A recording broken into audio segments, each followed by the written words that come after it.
What is up, guys and girls? Hurricane Liz here, back for another Walmart video. And this week we take a look again at the brand new store. We want to see what it's going through, how much it's made, and on top of that, a couple of growing pains that you can expect to have on your Walmart stores. That, and I will also tell you the two required things that you need to have in order to start these stores, and kind of overview of the entire process itself. So I'm super fired up for this video. I hope you're fired up. Let's do this.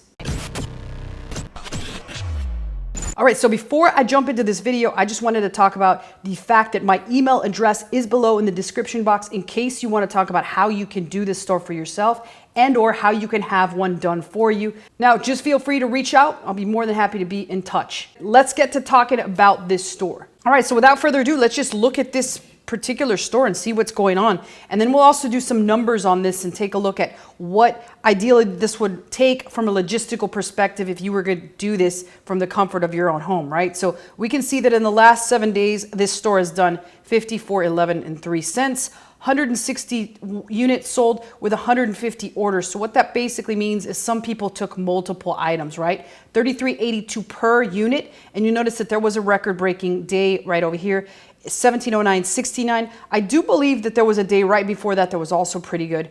But in general, this is what it's done the past 3 days, past week, I'm sorry. If we look at year to date, we'll see that this store's already done a total of $8,000. So you see that it's had a big day, 1709 here, 1291 here, 423. So I was wrong. This was the record-breaking day right here. It was 507 before. And then all of a sudden it just took a dip. Like, why is the question that you might have is, why is this taking a dip? Well, sometimes what happens is just some certain things have to be fixed on the back end, and that's our end. We have to add, subtract products, make sure that everything is fine, running fine in general.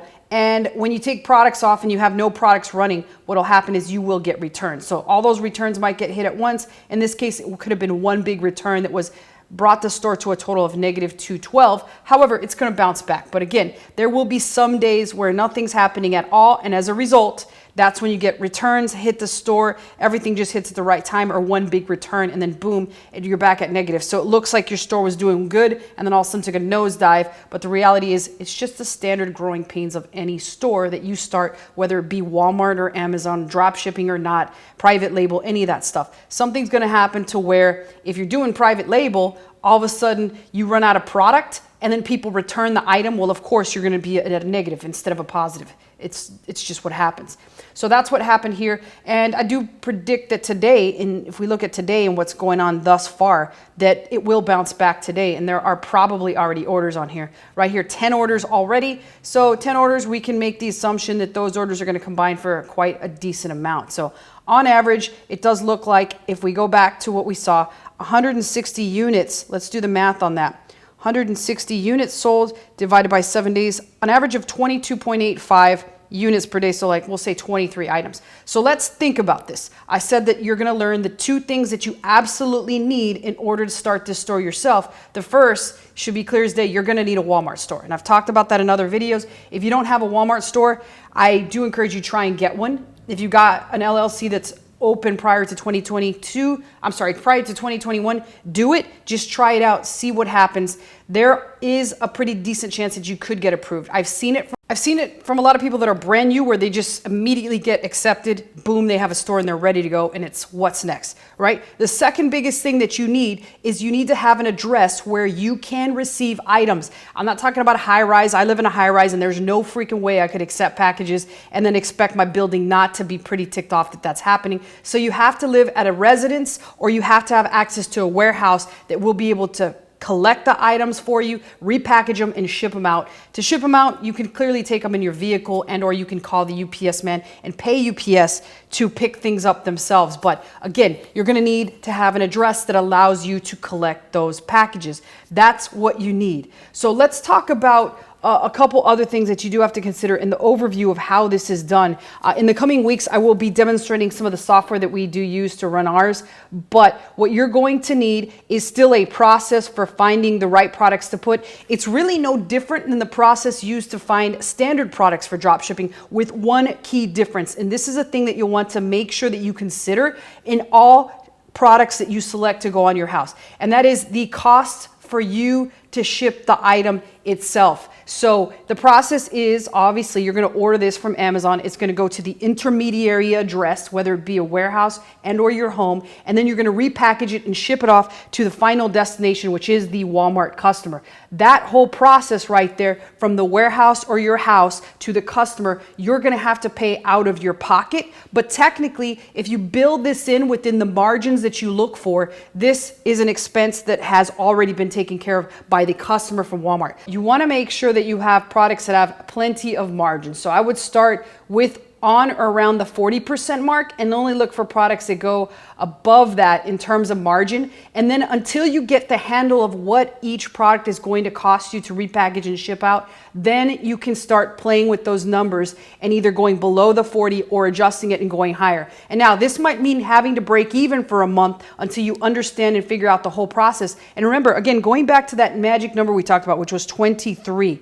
23 means that's the packages that you're going to get and order from Amazon on a day-to-day basis. So 23 packages will be arriving at your house or your warehouse. Those will have to be repackaged on a daily basis and shipped back out. So you have to be willing and able to handle 46 packages. It's not 23, it's double that, because you're receiving some on one end and then shipping them out, repackaging them, and that's kind of like doubling up the packages. You're going to have to be set up from a logistical perspective to be able to handle that many packages. And as you scale up, if you've got multiple stores, well then the 23, which is now 46, now technically with 2 stores, if you had 2 stores that were averaging that, becomes about 92, right? 92 that you'll have to be ready and willing to package and repackage. And you're not repackaging all of them, you're repackaging half of them, but you still have to be able to handle them. And what I mean by that is you still got to put them in your SUV, you still got to get UPS to pick them up, and you're still going to have to reship them out to the customer and get them out to the Walmart customer and at their doorstep